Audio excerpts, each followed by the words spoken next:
In the headlines, Northern APC governors reject consensus candidate, insists power must shift to South. Police say no bandits attack, kidnap of residents in Abuja estate. Away from Nigeria, UK set to send Kyiv longer-range missiles after Putin warning. Hello and welcome to Trust News Update. I am Ayuba Ilya. Thank you for joining.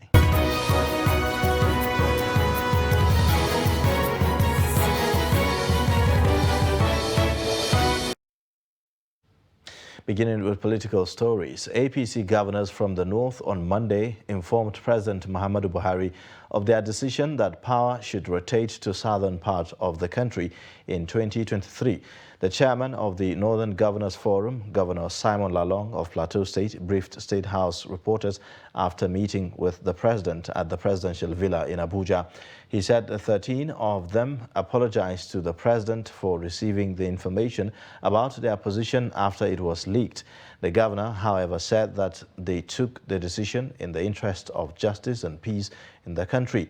He added that President Buhari directed them to meet with the party's National Working Committee to agree on the succession program. I've learned about the unity of this country, about the need for progress and the need for inclusiveness, and also the need to accommodate for accommodation. And we sat down in the last few days, and out of that, 13 out of 14 governors agreed. And we took a decision to go and advise Mr. President. While we were on our way to advise Mr. President, I think part of the discussion that we did leaked out to the press. Well, we still went ahead and we told Mr. President. Mr. President, being a Democrat, said no, he must listen to us. He will listen to us. And so Mr. President granted us the opportunity today. Our meeting today is to reaffirm our position on that letter, on that statement. We also apologize to him that that statement was made by all of us. And we reaffirm the position. But we apologize that the statement leaked out before even our consultation with him. Meanwhile, the stage is now set for the 2022 All Progressives Congress presidential primaries. Trust TV's Kabiru Lawal is at the Eagle Square venue for the party's national gathering. He brings us an update. Hello, Kabiru. Hello, good evening. All right, so let's have an update on what the situation on ground. Well, the update so far has been quite intimidating because it's like the APC members are all hands on deck for them to put everything together to ensure hitch-free primaries of the APC convention here. All right, go ahead. And as you can see, work is still ongoing, and some stands are already standby, like the media palace. We have all the security agents beefed up to be all hands on deck just to make this convention worthwhile. All right, so do you have any of the members of the planning committee of the, of the primaries? Yes, of course, I have one of the planning committee members here that want to tell us on the development of the level of preparation so far. Thank you so much for having me. I'm a member of the Venue, Site and Services and Subcommittee of the APC Convention coming up today, tomorrow, and also day after tomorrow. As you can see, the ground is actually ready. We have the security agents on ground, the police, the DSS, and other members of the security agencies are also on ground, and we have the medical staff, they're also on ground. We have other members of other subcommittees also on ground to ensure that this convention is actually delivered in a safe and secure environment. And also we all look forward to a peaceful convention that at the end of the day, we'll have the best candidate of the All Progressives Congress emerge as the candidate for the 2023 general elections. So with all this preparation, what are your expectations? We're expecting like I did say earlier on, we're expecting a very peaceful and safe election convention, and because this is the governing party, as you all know, the All Progressive Congress is the biggest party in Africa, so we can't afford to actually disappoint Nigerians and also our members, and that's why we're doing everything to ensure that this convention is one that all other parties will actually follow in years to come. So are we expecting all the 23 delegates to... We're expecting all delegates. We're expecting all delegates of the All Progressive Congress across the country. We're expecting observers, both local and international observers. We're expecting people from outside Nigeria, and we look forward to actually welcoming them. It's going to be a warm welcome, and we look forward to having fun today, tomorrow, and also day after tomorrow. So it is, yes, it is a convention, but at the same time, it's also a networking event for all members of the All Progressive Congress and also supporters of the APC. So what about the party consensus? How far, how well? Well, I probably don't want to engage on that yet. Yes, the consensus is actually part of the constitution of the party, but as of this time, whether it's consensus, whether we're going to go out tomorrow and actually vote for our favorite aspirants, that will probably happen sometime tomorrow. But again, I'm not going to talk about whether we have a consensus candidate yet. That may happen, that may not happen, but depending on whatever happens, it's going to be safe and a convention that other parties will actually look up to. So what advice do you have for the delegates? The delegates is to actually arrive on time. Please arrive on time. We're here. We will welcome you. It's a warm welcome. It's a safe environment. It's a secure environment. And we have the security agents on ground, the medical staff on ground. We have, the camera crew, the press are here to cover it, both local and international press. And it's going to be a very good one. I can assure you of that. Oh, thank you very much, sir. Thank you so much for having me. Now, going back to you in the studios, and if there's any updates, we'll bring it up. In Abuja, in Eagle Square in Abuja, Kabir Lawal, Trust TV News. All right, thank you so much, Kabir Lawal, for that update. In the meantime, party supporters have called on the delegates to ensure transparency in the special convention of the All Progressives Congress to ensure a hitch-free primary. Speaking to Trust TV at the Eagle Square venue of the convention, the supporters said that they are ready to give their mandate to their desired delegates to ensure that the best candidate who will lead the party to victory emerges. Other party supporters added their expectation is to ensure that the presidential primary goes smoothly, enable the party remain united after the exercise. And some of them will tell us their expectations and exactly what brought them to Eagle Square in Abuja. Gaskiya yana da kyau a tsaya a duba mutane saboda ta bangare da dama. Na daidai ya kamata a duba bangaren tsaro, sannan bangaren yau da kullun, ma'ana yadda kayan masarufi suke tafiya. Muna son idan Allah ya so, duk da dai ba mutum ne mai ba, muna son Allah ya sa a kawo gyara ta fannin nan. Zaben nan ina kiran 'yan takarkaru na farko su yadda da kaddara. Duk wanda ya samu wannan ya zama kuma ya rungumi sauran mutanen uwa ɗaya uba ɗaya.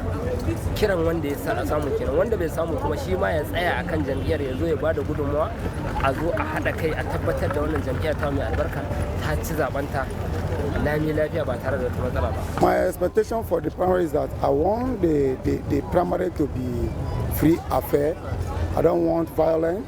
I want the Nigeria to be kind. Some people use the privilege of this to kill their fellow human being, or to kick against someone, or to be trying one way or another to fight someone, which is absolutely wrong.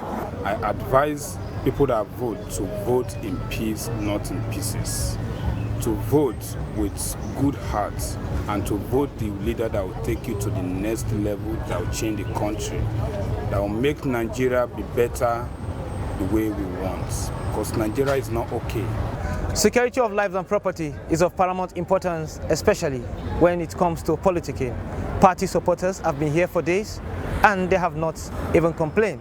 that anything has happened to their life or property. In Abuja, Kabir Lawal, Trust TV News.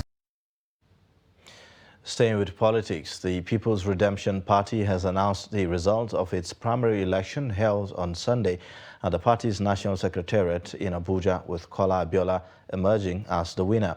Announcing the results, the national chairman of the PRP, Falalu Bello, said that Abiola won landslide, having polled 2,097 to defeat his closest challenger, Usman Bugaje, who scored 813.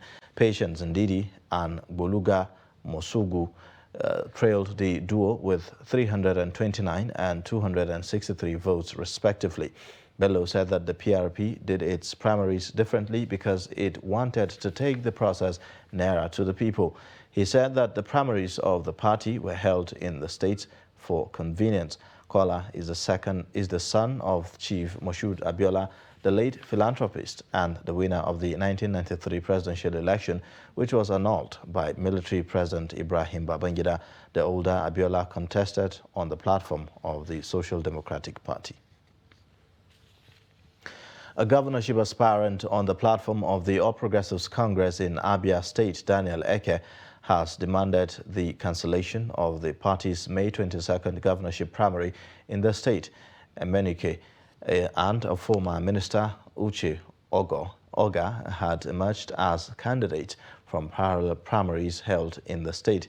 Eke, in a statement by the spokesperson for Daniel Eke support group, Agbeze Uche Okocha, advised the party to avoid a legal quagmire that might jeopardize its chances at the main election. The aspirant, whose supporters staged a peaceful protest at the National Secretariat of the party in Abuja, called on the national leadership of the APC to organize a fresh, direct and valid primaries where all the aspirants will be given equal opportunities to contest. The FCT Police Command has dispelled rumors making the rounds in some sections of the media that bandits attacked an estate in Gwarimpa, Abuja, and abducted residents. The command, in a statement by the Public Relations Officer, Josephine Ade, on behalf of the Commissioner, said that the command received a distress call on Monday, 6th of June, from Queen's FAB Estate, Katsana, Galadima area that there was an ongoing armed robbery operation. She noted that operatives of the command attached to the Galadima Divisional Headquarters swiftly responded, and upon arrival at the estate, the robbers took to their heels.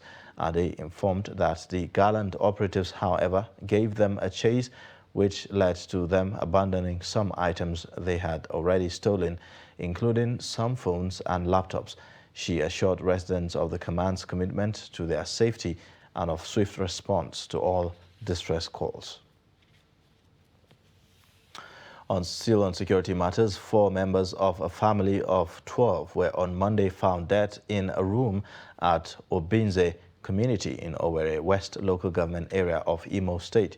Trust TV gathered that the 4 were among 8 others in a house when they were found unconscious in one of the rooms.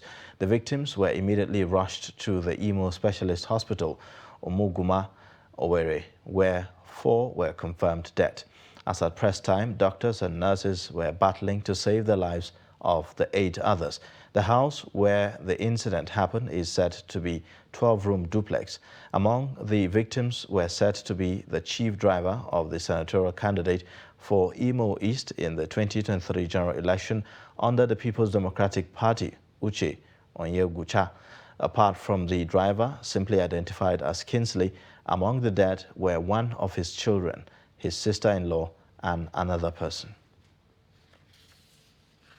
No fewer than 23 persons were reportedly abducted by suspected terrorists at Furufuri community in Bungudu local government area of Zamfara State on Monday.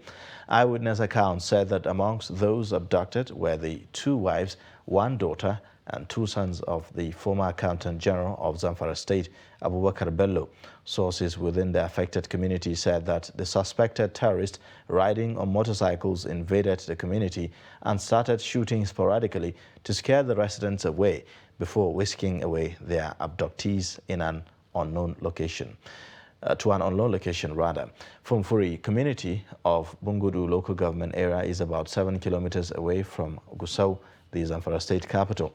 The incident is coming 1 week after the terrorists killed 30 persons in separate communities of Bungudu local government areas of the state. The Zamfara State Police Command is yet to confirm the incident. Bandits on Saturday attacked Kwari community in Jibia local government area of Katsina State, abducted many villagers and left many others injured. Reports say that the attackers were on a reprisal mission following the arrest of their members on Friday by security agents. The resident of Farafaru told Daily Trust that the terrorists who attacked around 3 p.m. abducted at least 30 residents, including women and children. He added that security operatives who arrived later were able to chase the attackers out of the area. Katsina State Police spokesperson SP Gambo Isa confirmed the incident but did not provide details. You're watching Trust News Update. Coming up shortly. Industrialists decry Kano epileptic power supply. Details and more after the break. Join us again.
Welcome back. You're watching the news update on Trust Television. Here's a reminder of our top stories again.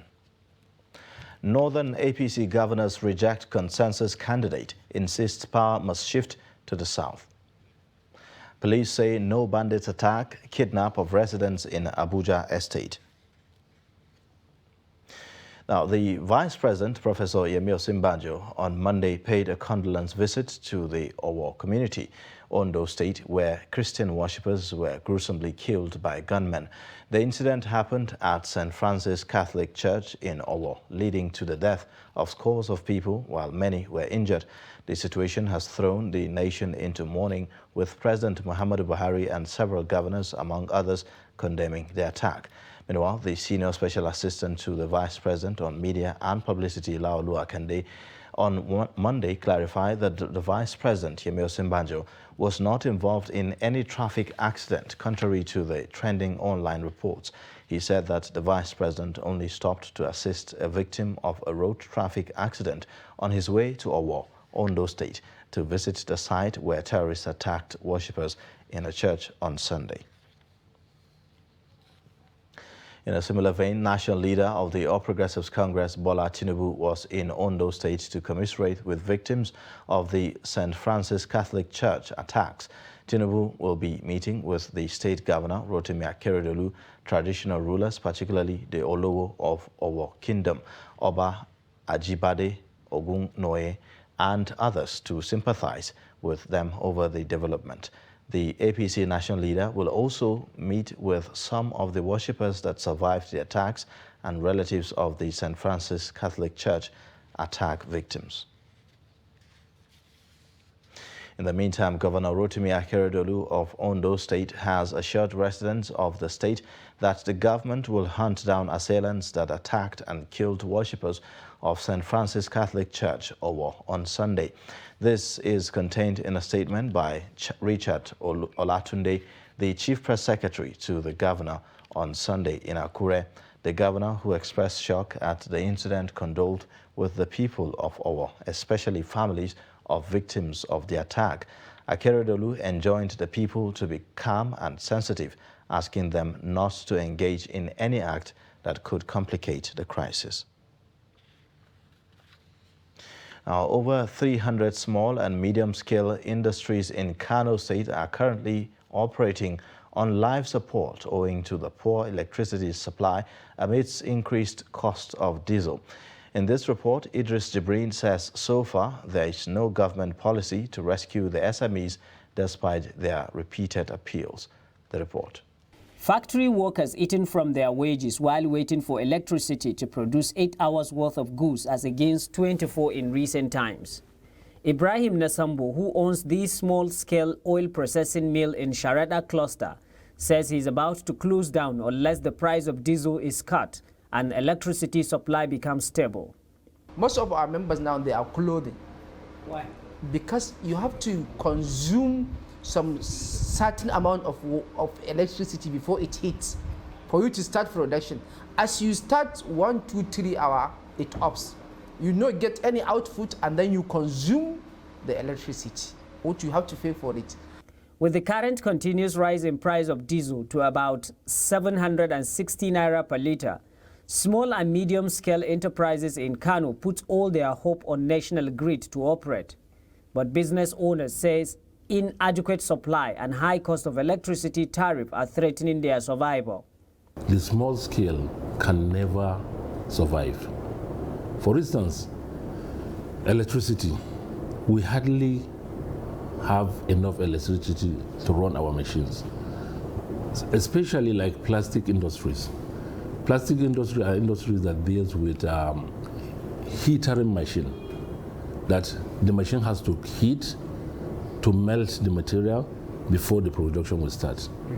It takes some time, maybe depending on the machine, some machine will take about 1 hour before it reaches heating point. There are 5 clusters of small and medium-scale industries across Kano State who largely depend on electricity and other government intervention to function, which the state government assured to provide. From the side of the government, we are about to commission our independent power generation in the state at Bagauda. It has been completed 100%. What remains is just the commissioning, even though it is not sufficient enough, to supply all our industries, all our industrial layouts. But it will help, it will support. Meanwhile, Kano Electricity Distribution Company is assuring that work is in progress to ensure steady generation of electricity. We are meant to receive 368 megawatts. And currently, we are actually receiving from 120 to 150. That is shortfall of almost 248. So you see, this shortfall is actually as a result of shortage of gas, which is a factor not only in Kano, but generally in the whole country. While the small and medium-scale industries in Kano await for this, their problem is likely to keep increasing. Idris Jibrin, Trust TV News, Kano. And in business, the federal government says Nigeria Air, the country's proposed national carrier, has received the air transport license to commence operation. The Federal Ministry of Aviation disclosed on Monday via a tweet from its official Twitter page. This development comes 4 years after the national carrier was unveiled by Minister of Aviation Hadi Sirika.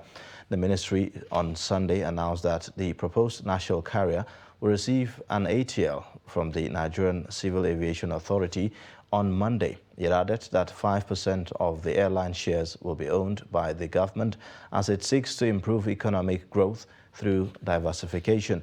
According to the minister, the proposed national carrier is to begin operations with 3 wet-leased aircraft. And away from Nigeria, the United Kingdom says it will give Ukraine M270 multiple launch rocket systems that can hit targets up to 80 kilometers away in a move coordinated with the United States. Russia's President Vladimir Putin says Russia will strike targets they haven't hit before if Ukraine gets new long-range missiles. Meanwhile, Ukrainian President Volodymyr Zelensky has visited frontline troops in the Zaporizhia region, as well as in Soledar, Donetsk, Lysychansk and Luhansk, as Russia continues to attack the Donbas region.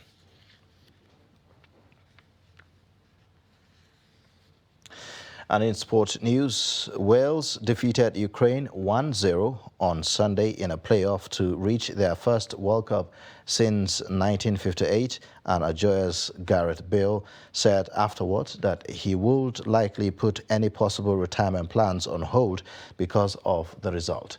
Gareth Bale's deflected free kick was the difference in a close match on Sunday at the Cardiff City Stadium. Bale's first-half free kick that deflected off Andriy Yarmolenko for an own goal proved to be the difference in the match. It was heartbreak for the Ukrainians, who have played at a time their country is under Russian military invasion. And that's a wrap on Trust News Update. You can watch more by clicking the subscribe button on our YouTube channel and also follow us across all social media platforms. I am Ayuba Ilya. Thank you for watching.